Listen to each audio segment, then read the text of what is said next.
نحمدہ و نصلی علی رسولہ الکریم اما بعد فاعوذ باللہ من الشیطان الرجیم بسم اللہ الرحمن الرحیم۔ میرے بھائیو، دوستو، بزرگو، اللہ رب العزت نے میری اور آپ کی کامیابی اپنے پورے کے پورے دین میں رکھی ہے، اور یہ دین میری اور آپ کی زندگیوں میں کس طرح آئے گا، اس کا طریقہ اللہ تعالیٰ نے اپنے کلام مجید میں بیان فرمایا ہے۔ تو ہمیں چاہیے کہ ہم اس کلام مجید کو سیکھ کر اس پر عمل کرنے والے بن جائیں۔ تو جیسا کہ آپ سبھی لوگوں کو یاد ہوگا کہ پچھلی مرتبہ ہم نے سورۃ البقرہ کے رکوع نمبر 9 کی تفسیر جانی تھی، تو آج ہم لوگ سورۃ البقرہ کے رکوع نمبر 10 کی تفسیر شروع کرنے جا رہے ہیں۔ اللہ تعالیٰ سے دعا ہے کہ اللہ تعالیٰ ہمیں اس کو سننے، اس کو سمجھنے اور اس پر عمل کرنے کی توفیق عطا فرمائے۔ تو چلیے شروع کرتے ہیں۔ بسم اللہ الرحمن الرحیم۔ وَإِذْ أَخَذْنَا مِيثَاقَ بَنِي إِسْرَائِيلَ لَا تَعْبُدُونَ إِلَّا اللَّهَ وَبِالْوَالِدَيْنِ إِحْسَانًا وَذِي الْقُرْبَى وَالْيَتَامَى وَالْمَسَاكِينِ وَقُولُوا لِلنَّاسِ حُسْنًا وَأَقِيمُوا الصَّلَاةَ وَآتُوا الزَّكَاةَ۔ اللہ تعالیٰ فرماتے ہیں، اور وہ وقت یاد کرو جب ہم نے بنی اسرائیل سے پکا عہد لیا تھا، یعنی پکا وعدہ لیا تھا کہ تم اللہ کے سوا کسی کی عبادت نہیں کرو گے، اور والدین سے اچھا سلوک کرو گے، اور رشتہ داروں سے بھی، اور یتیموں اور مسکینوں سے بھی، اور لوگوں سے بھلی بات کہو گے، یعنی اچھے طریقے سے پیش آؤ گے، اور نماز قائم کرنا اور زکوٰۃ دینا۔ ثم تولیتم الا قلیلا منکم وانتم معرضون، مگر پھر تم میں سے تھوڑے سے لوگوں کے سوا باقی سب نے اس وعدے سے منہ موڑ لیا۔ اس کی تفسیر میں آتا ہے کہ یہ جو تھوڑے سے لوگوں کے بارے میں بتایا ہے، یہ وہ لوگ ہیں جو تورات کے پورے پابند رہے۔ تورات کے منسوخ ہونے سے پہلے شریعت موسویہ کے پورے پابند تھے، اور جب تورات منسوخ ہو گئی تو شریعت محمدیہ کے متبع ہو گئے، یعنی آپ صلی اللہ علیہ وسلم کی شریعت کے اتباع کرنے والے بن گئے۔ اس آیت سے یہ مسئلہ بھی معلوم ہوتا ہے کہ اسلام اور پچھلی شریعتوں میں جو احکام یہ بتائے گئے ہیں کہ اپنے والدین سے حسن سلوک کرنا اور نماز قائم کرنا اور یتیموں اور مسکینوں کے ساتھ بھی اچھا سلوک کرنا، یہ تمام جو احکام بتائے گئے ہیں یہ پچھلی شریعتوں میں اور اسلام میں برابر ہے، یعنی پچھلی شریعتوں میں بھی یہی حکم دیے گئے تھے اور اسلام میں بھی یہی حکم دیے گئے ہیں، جن میں سے توحید، والدین، رشتہ داروں، یتیموں اور مسکینوں کی خدمت کرنا، اور تمام انسانوں کے ساتھ اچھی گفتگو کرنا، نرم اخلاقی سے پیش آنا، نماز ادا کرنا، زکوٰۃ ادا کرنا، یہ ساری چیزیں اسی میں شامل ہیں۔ تو یعنی پچھلی شریعتیں اور یہ شریعتیں کوئی علیحدہ نہیں ہیں۔ اس کے علاوہ یہاں پر یہ بھی معلوم ہوتا ہے کہ یہ جو اس آیت میں آیا ہے وَقُولُوا لِلنَّاسِ حُسْنًا، اس سے مراد بہترین قول، یعنی کہ انسان لوگوں سے اچھے اخلاق سے پیش آئے۔ اس کا حاصل یہ ہے کہ جب لوگوں سے بات کرے تو بات نرمی سے کرے اور خوش دلی سے کرے اور کشادہ دلی سے کرے، چاہے جو سامنے والا ہو جس سے بات کی جا رہی ہے وہ نیک ہو یا بد ہو، وہ سنی ہو یا بدعتی ہو۔ ہاں، دین کے معاملے میں مداہنت اور اس کی خاطر سے حق پوشی نہ کرے۔ وجہ یہ ہے کہ اللہ تعالیٰ نے جب موسیٰ اور ہارون علیہ السلام کو فرعون کی طرف بھیجا تو یہ ہدایت نامہ فَقُولَا لَهُ قَوْلًا لَيِّنًا یہ عطا فرمایا۔ طلحہ بن عمر رحمۃ اللہ علیہ کہتے ہیں کہ میں نے امام تفسیر و حدیث عطاء اللہ رحمہ اللہ علیہ سے کہا کہ آپ کے پاس فاسد عقیدے والے لوگ بھی جمع رہتے ہیں، مگر میرے مزاج میں سختی ہے، میرے پاس اگر ایسے لوگ آ جائیں تو میں ان کو سخت باتیں کہہ دیتا ہوں۔ تو عطاء اللہ رحمہ اللہ نے فرمایا کہ ایسا نہ کیا کرو، کیونکہ اللہ تعالیٰ کا حکم یہ ہے کہ قولوا للناس حسنا، تو اس میں تو یہودی، نصرانی وغیرہ سارے داخل ہیں، تو مسلمان خواہ کیسا ہی ہو وہ کیوں نہ داخل ہوگا۔ تو اس کا خلاصہ یہ ہے کہ ہمیں چاہیے کہ ہر ایک سے نرم گفتاری سے ہی بات کی جائے، یہ نہ دیکھا جائے کہ سامنے والا کافر ہے، یہودی ہے، مسلمان ہے یا کون ہے، اچھا ہے، نیکی کرنے والا ہے یا برائی کرنے والا ہے۔ اللہ تعالیٰ نے جب فرما دیا کہ قولوا للناس حسنا، تو اس میں مطلق حکم دے دیا کہ سب سے ہی اچھے طریقے سے پیش آنا ہے، تو ہمیں چاہیے کہ ہم بھی اس پر عمل کرنے والے بن جائیں۔ اس کے بعد اللہ تعالیٰ کلام مجید میں فرماتے ہیں وَإِذْ أَخَذْنَا مِيثَاقَكُمْ لَا تَسْفِكُونَ دِمَاءَكُمْ وَلَا تُخْرِجُونَ أَنفُسَكُمْ مِنْ دِيَارِكُمْ ثُمَّ أَقْرَرْتُمْ وَأَنْتُمْ تَشْهَدُونَ، اور یاد کرو جب ہم نے تم سے پکا وعدہ لیا تھا کہ تم ایک دوسرے کا خون نہ بہاؤ گے اور اپنے آدمیوں کو اپنے گھروں سے نہیں نکالو گے، پھر تم نے اقرار بھی کیا تھا اور تم خود اس کے گواہ بھی ہوئے تھے۔ اس کی تفسیر میں آتا ہے کہ بعض اوقات ایسا ہوتا ہے کہ کسی کے اقرار کروانے کے بعد اگلا بندہ اس طرح کا جواب دیتا ہے کہ ایک طرف تو سننے میں لگتا ہے کہ جیسے اس نے اقرار کر لیا، مگر دوسری طرف عرفاً اور عقلاً اس کو اقرار سمجھا بھی نہیں جا سکتا۔ لیکن یہاں پر تو اللہ تعالیٰ نے ثم اقررتم سے اس شبے کو بھی دور کر دیا اور یہ بتا دیا کہ یہ اقرار اتنا واضح کیا تھا جیسے شہادت بالکل واضح ہوتی ہے۔ تو اللہ تعالیٰ نے یہاں پر بیان کر دیا کہ انہوں نے جو شہادت یعنی جو گواہی دی تھی اپنے اقرار پہ وہ بالکل واضح تھی، ایسی کوئی گواہی نہیں دی کہ جس سے دو معنی آتے ہوں کہ پتہ نہیں انہوں نے ہاں کی تھی یا نہ کی تھی، اس طرح کی کوئی بات نہیں ہوئی۔ اور اس کے علاوہ پھر یہ بھی بتا دیا کہ ترک وطن کرانے کی ممانعت کا مطلب یہ ہے کہ کسی کو اتنی ایذا پہنچانا کہ وہ تنگ آ کر خود ہی بیچارہ ترک وطن پر مجبور ہو جائے۔ تو ان کو اس کام سے بھی روکا گیا کہ کسی کو اتنی تکلیف نہ دیں اور نہ ہی کسی کو مجبور کریں کہ وہ اپنا وطن چھوڑے۔ اور یہ بھی فرما دیا ساتھ ساتھ کہ آپس میں لڑائی جھگڑا نہ کریں، جیسے کہ خاندانی لڑائیاں وغیرہ ہوتی ہیں۔ لیکن یہاں پر جو لڑائیاں مراد ہیں وہ قبیلوں کے اعتبار سے بتائی گئی ہیں کہ آپس میں ان کے قبیلے ایک دوسرے سے لڑتے تھے، یہاں تک کہ قتال بھی کرتے تھے، ایک دوسرے کو قتل کرنا شروع کر دیتے تھے۔ تو اس سے بھی اللہ تعالیٰ نے ان کو صاف طور پر روکا اور انہوں نے رکنے کا اقرار بھی کیا اور پھر اس پر گواہی بھی دی۔ پھر اگلی آیت میں اللہ تعالیٰ فرماتے ہیں ثم انتم هؤلاء تقتلون انفسکم وتخرجون فریقا منکم من دیارہم تظاہرون علیہم بالاثم والعدوان۔ اس کے بعد آج تم ہی وہ لوگ ہو کہ اپنے آدمیوں کو قتل کرتے ہو اور اپنے ہی میں سے کچھ لوگوں کو ان کے گھروں سے نکال کر باہر کر دیتے ہو اور ان کے خلاف گناہ اور زیادتی کا ارتکاب کر کے ان کے دشمنوں کی مدد کرتے ہو۔ وَإِن يَأْتُوكُمْ أُسَارَىٰ تُفَادُوهُمْ وَهُوَ مُحَرَّمٌ عَلَيْكُمْ إِخْرَاجُهُمْ، اور اگر وہ دشمنوں کے قیدی بن کر تمہارے پاس آ جاتے ہیں تو تم ان کو فدیہ دے کر چھڑا لیتے ہو۔ وَإِن يَأْتُوكُمْ أُسَارَىٰ تُفَادُوهُمْ وَهُوَ مُحَرَّمٌ عَلَيْكُمْ إِخْرَاجُهُمْ، اور اگر وہ دشمنوں کے قیدی بن کر تمہارے پاس آ جاتے ہیں تو تم ان کو فدیہ دے کر چھڑا لیتے ہو، حالانکہ ان کو گھروں سے نکالنا ہی تمہارے لیے حرام تھا۔ اَفَتُؤْمِنُونَ بِبَعْضِ الْكِتَابِ وَتَكْفُرُونَ بِبَعْضٍ، تو کیا تم کتاب تورات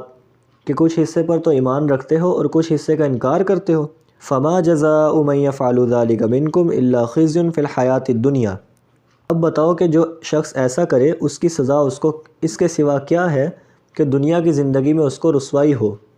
وَيَوْمَ الْقِيَامَةِ يُرَدُّونَ إِلَىٰ أَشَدِّ الْعَذَابِ، اور قیامت کے دن ایسے لوگوں کو سخت ترین عذاب کی طرف بھیج دیا جائے گا۔ وَمَا اللَّهُ بِغَافِلٍ عَمَّا تَعْمَلُونَ، اور جو کچھ تم عمل کرتے ہو اللہ اس سے غافل نہیں ہے۔ اس کی تفصیل میں آتا ہے کہ اس سے یہ مسائل نکلتے ہیں کہ پہلا تو یہ کہ آپس میں قتل نہیں کرنا،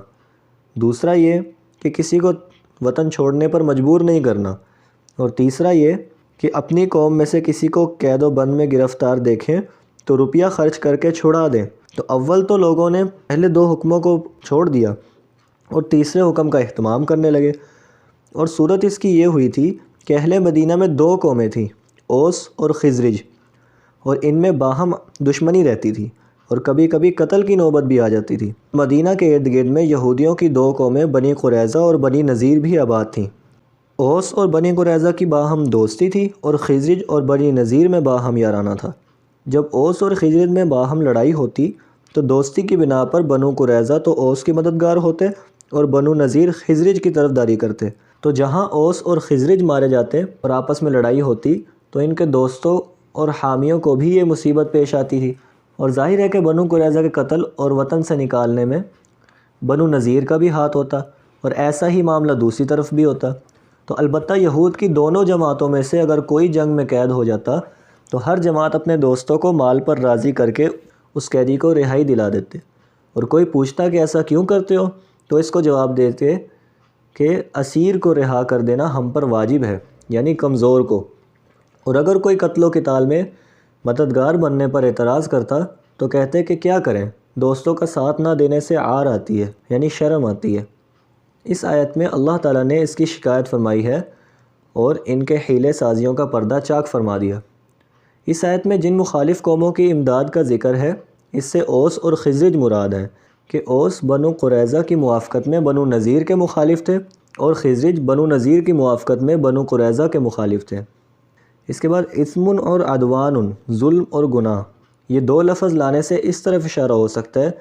کہ اس میں دو حق ضائع ہوتے ہیں۔ حکم الہی کی تعمیل نہ کر کے اللہ تعالیٰ کا حق ضائع کر دیا، اور دوسرے کو آزار پہنچا کر، تکلیف پہنچا کر حقوق العباد کو بھی ضائع کر دیا۔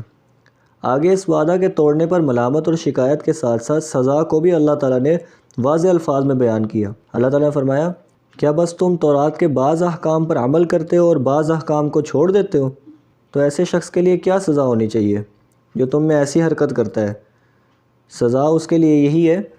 کہ دنیا کی زندگی میں اس کو رسوائی کے علاوہ کچھ نہ ملے اور روز قیامت کے دن اس کو بڑے سخت عذاب میں ڈال دیا جائے، اور اللہ تعالیٰ سب کچھ خبر رکھتے ہیں تمہارے اعمال کی۔ وہ یہودی جن کا قصہ میں ذکر ہوا ہے نبی اکرم صلی اللہ علیہ وسلم کی نبوت کا انکار کرنے کی بنا پر کافر ہی تھے، مگر یہاں ان کا کفر ذکر نہیں کیا گیا بلکہ بعض احکام پر عمل نہ کرنے کو کفر سے تعبیر فرمایا۔ حالانکہ جب تک حرام کو حرام سمجھے آدمی تو وہ کافر تو نہیں ہوتا۔ سو اس شبے کا جواب یہ ہے کہ جو گناہ بہت شدید ہوتا ہے تو اس پر شرعی محاورات میں، جیسا کہ ہم عام طور پہ بھی آپس میں بول دیتے ہیں، نفرت کا اظہار کرنے کے لیے اس کا کفر پر اطلاق کر دیا جاتا ہے، کہ ہم اپنے عام محاورات میں بھی اس کی مثالیں دن رات میں دیکھتے ہیں۔ جیسے کسی کی ذلیل حرکت کرنے کو کہہ دیتے ہیں کہ تو بالکل ہی برا آدمی ہے، حالانکہ مخاطب بالکل برا نہیں ہوتا، نفرت کی شدت کو بیان کرنا مقصود ہوتا ہے۔ اور یہی معنی اس حدیث میں بھی ہے کہ من ترک الصلاۃ متعمدا فقد کفر، کہ جس نے جان بوجھ کر نماز کو چھوڑ دیا تحقیق اس نے کفر کیا۔ تو یہاں پر یہی بتانا مقصود ہے کہ حقیقت میں کافر نہیں ہو گیا بلکہ اس کو محاورے کے طور پر یہاں کہا گیا ہے۔ اس مقام پر جن دو سزاؤں کا ذکر ہے ان میں سے پہلی سزا یعنی دنیا میں ذلت اور رسوائی ہے۔ اس کا وقوع ہونا تو اس طرح ہے کہ حضور صلی اللہ علیہ وسلم کے زمانے میں ہی مسلمانوں کے ساتھ معاہدے کی خلاف ورزی کرنے کے سبب بنو قریظہ قتل کر دیے گئے اور کچھ قید کر دیے گئے، اور بنو نذیر ملک شام کی طرف ذلیل اور خوار کر کے نکال دیے گئے۔ تو اس آیت سے ہمیں یہ بھی معلوم ہوتا ہے کہ جب اللہ تعالیٰ نے ان کو کہا کہ آپس میں جھگڑا نہ کرو اور ایک دوسرے کو قتل نہ کرو اور ایک دوسرے کو اپنے وطن سے نہ نکالو، اور اگر کوئی تم میں سے قید ہو جائے تو اس کو چھڑاؤ، تو جب ان احکام کو اللہ تعالیٰ نے بنی اسرائیل پر نازل کیا تو انہوں نے پہلے کچھ دو کو چھوڑ دیا اور تیسرے پر عمل کرنے لگ گئے۔ تو اللہ تعالیٰ نے صاف طور پر بتا دیا کہ تم تورات کے بعض حصے پر عمل کر رہے اور بعض پر نہیں کرتے۔ تو جب اللہ تعالیٰ نے بنی اسرائیل کے لیے یہ حکم نازل فرمایا تھا تو یہ حکم ہمارے لیے بھی ہے، کیونکہ ان کی اور ہماری شریعت میں کچھ نہ کچھ موافقت تو ہے، کوئی نہ کوئی احکام تو مشترک ہے نا ہماری اور ان کی شریعت میں۔ تو اس سے یہ بھی معلوم ہوتا ہے کہ اگر ہم بھی قرآن پاک کے بعض حصے پر عمل کریں بعض کو چھوڑ دیں تو یہ مناسب تو نہیں نا ہے۔ تو ہمیں بھی چاہیے کہ ہم قرآن مجید کو پورا سمجھ کر اس پہ پورا عمل کرنے والے بن جائیں۔ یہ نہ ہو کہ ہم نماز تو ادا کر رہے ہیں لیکن زکوٰۃ چھوڑ رہے ہیں، صدقات وغیرہ چھوڑ رہے ہیں، نماز تو ادا کر رہے ہیں لیکن روزہ ہی نہیں رکھ رہے، یا روزہ تو رکھ رہے ہیں نماز ہی نہیں پڑھ رہے روزے کے اندر۔ تو اس طرح نہ کریں بلکہ کوشش کی جائے کہ پورے حکموں پر عمل کرنے والے بن جائیں۔ اس کے بعد اللہ تعالیٰ فرماتے ہیں اولئک الذین اشتروا الحیاۃ الدنیا بالآخرۃ فلا یخفف عنہم العذاب ولا هم ینصرون، کہ یہ وہ لوگ ہیں جنہوں نے دنیاوی زندگی کو آخرت کے بدلے خرید لیا ہے، لہٰذا نہ ان کے عذاب میں کوئی تخفیف ہوگی اور نہ ان کی مدد کی جائے گی۔ یعنی پیچھے جو ان لوگوں کی سزا بتائی گئی ہے وہ اسی وجہ سے ہے کہ یہ وہ لوگ ہیں کہ جنہوں نے احکام کی مخالفت کر کے دنیا کی زندگی کے مزے کو لے لیا اور آخرت کی زندگی کو چھوڑ دیا جس کا ذریعہ اطاعت ہے۔ سو نہ تو سزا دینے والے کی طرف سے ان کی سزا میں کوئی تخفیف کی جائے گی یعنی اللہ تعالیٰ کی طرف سے، اور نہ ہی کوئی وکیل یا دوست وغیرہ ان کی طرفداری کرے گا۔ تو اس سے معلوم ہوتا ہے کہ کتنا بڑا عذاب ہوگا ان پر، کہ دنیا میں بھی ان کو رسوائی جھیلنی پڑے گی اور آخرت میں بھی ایسے لوگوں کو یعنی جو اللہ تعالیٰ کے حکموں کو پورا نہیں کرتے آخرت میں بھی ان کی کوئی سفارش نہیں کر سکے گا۔ تو ہمیں چاہیے کہ ہم اس انجام سے بچیں اور اللہ تعالیٰ کے احکاموں کو پورا ادا کرنے والے بن جائیں اور آپ صلی اللہ علیہ وسلم کے بتائے ہوئے طریقوں پر ادا کرنے والے بن جائیں۔ تو بس میرے بھائیوں، یہ سورۃ البقرہ کے رکوع نمبر 10 کی تفسیر تھی۔ اللہ تعالیٰ سے دعا ہے کہ اللہ تعالیٰ ہمیں اس کو صحیح طرح سے سمجھنے اور اس پر عمل کرنے کی توفیق عطا فرمائے، اور جو بھی احکامات اس میں نازل ہوئے ہیں اللہ تعالیٰ ہمیں بھی ان پر عمل کرنے کی توفیق عطا فرمائے۔ وآخر دعوانا ان الحمد للہ رب العالمین۔